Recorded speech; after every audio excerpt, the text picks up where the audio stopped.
This is a very experiential program.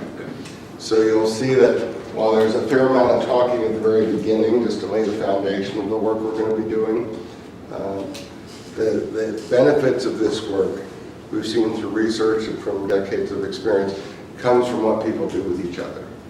And it's very much about empowering people to do their own work and to come up with their own answers to the challenges that they face in their lives. PAIR's Foundation started 30 years ago, just a few miles away from where PAIR stands for Practical Application of Intimate Relationship Skills.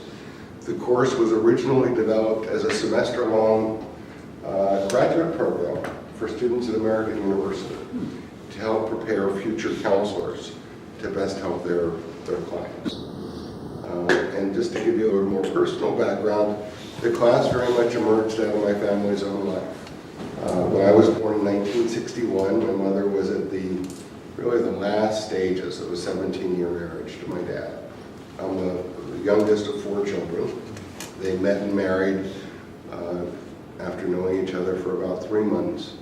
He was a law student at Cornell University and she was an undergrad. Both her parents had passed away. And they fell in love. You know, he was what she was looking for, and so was she. They fell in love, got married, and it was not a happy marriage. They both had very different ideas of what a marriage would look like. He had grown up as an only child with very specific expectations about gender roles. She had grown up, singing love songs and really with a lot of love and intimacy and nurturing. And they did their best to work it out, during good times and not so good times, and had 4 kids. But when she was pregnant with me, she went back to graduate school to try to get her degree in social work with the hope that she could find answers primarily to help her own marriage and her family. And what she found is that there were many great concepts that were taught, that there were lots of, brilliant teachers who were teaching people all sorts of great ideas and beliefs and new understandings. But the question was, what could you do with that? What could you do with that to really make a difference? And that all the concepts in the world were meaningful for conversations. But when it came to helping couples and families, they needed something that went beyond that. So the marriage did not last.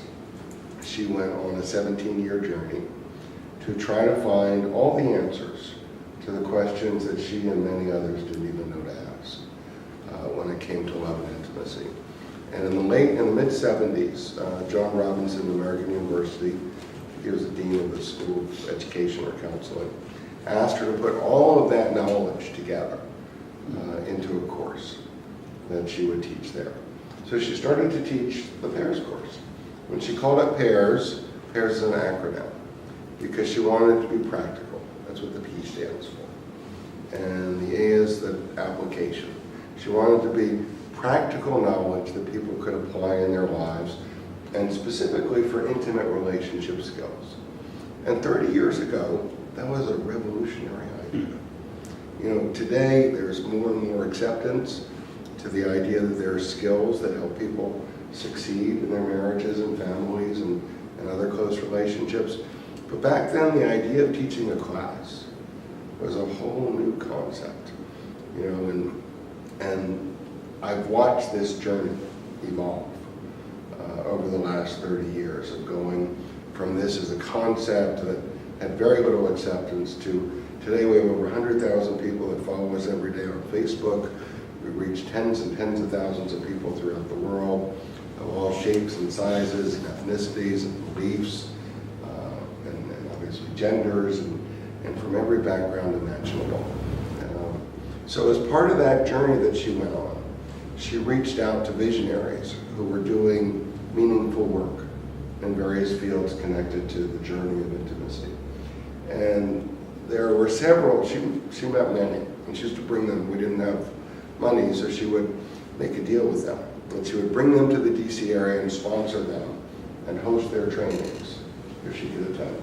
One of the most important people she met, who became her mentor, was a woman named Virginia Satir. Anybody here heard of Virginia Satir? No. Virginia was really one of the very first in her field. She's considered the mother of family therapy. She had written a number of books in the 70s and 80s, conjoined family therapy, people making, and she had unique understandings of what was happening in the American family that really set her apart from others in the field. And what Virginia recognized is that what had shifted was the whole basis of marriage. That shift, that today researchers are all very aware of what happened. 30 years after Virginia began talking about this, researchers are very aware that the basis of marriage and family shifted in this country and other Western societies from being about security, stability, and raising children to being about meeting each other's needs for love and intimacy. Yet generations grew up with very specific models of what it looked like to be a man, to be a woman, to be a husband or a wife, and people chose from what they know, from what they knew, and you can't really expect people to do anything different. Hence, we started to see almost epidemic proportions of marriage and family breakdown. And it wasn't because there was something fundamentally broken with people or with marriages, it's just that the rules had changed. And the question of, where were people supposed to learn these new rules for sustaining love and intimacy? It didn't come out of their careers. So often what helps people succeed in their careers is not only not helpful when it comes to love and intimacy, but is often the exact opposite of what it takes to succeed in that mission and journey. So Virginia's work became a very important part of Paris, and you'll see that as the program unfolds. She also met someone named Dr. Daniel Kasra, who was a psychiatrist working with addicts in New York. He had founded or co-founded programs such as Synanon and Daytop Village and Ariba, and he was having successes that very few people in the field were having. Many people had short-term successes, but his long-term success became a subject of much interest in the field of psychiatry and psychology. And his concept of what was underneath the symptoms that were showing up through a lot of behavioral issues became the foundation of our work. And I'll talk more about that later, but that has to do with, are we getting our needs for bonding met? And the idea of bonding is a biologically based need, that there's a human need that many people don't even recognize they have, and that so much of what we treat and see and experience in the world are symptoms of people not getting their needs met, needs that they weren't even aware that they had. And that if you treated the behaviors, the issues, without addressing the underlying factor, it was going to be at best a short-term contribution to someone's life. And then she met someone named George Bach. And George Bach had just gone around the country interviewing murderers in prisons. And what he found is that the far majority of them had murdered someone they had once loved. That it wasn't that they were, evil, psychopathic people. It was that in a moment in time, something snapped. Maybe for a split second, out of the millions, maybe billions of seconds in somebody's life. And what he realized from his experience, is that if you didn't teach people skills to deal with the range of emotions constructively, to understand emotions in ourselves and the people we're closest to, then nobody was really safe. Because anybody could do the things that he had seen the people he interviewed do. So his work on negotiating conflict, understanding emotions, being able to have in ourselves and others, having constructive releases for those emotional experiences became a very important part of Paris Together. So she put that together into a course at American University, and what she found very quickly is students started asking her to bring their significant others.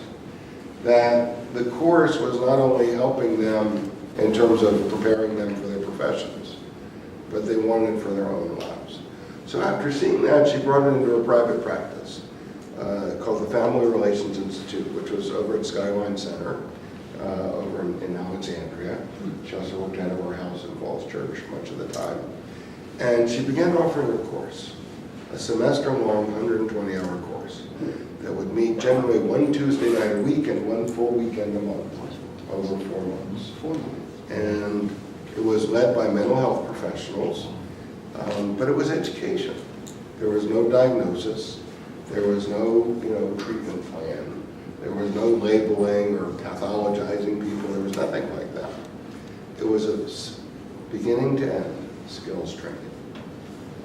The answers to all the questions that people didn't even need to know the questions for. And what she found is that for the most part, people who had spent years in therapy discovered how to be their own counselors and therapists. They discovered that they not only could work through the challenges of their lives, but as they did that together, their experience of intimacy, of love, of acceptance was so much greater than when they did that in any other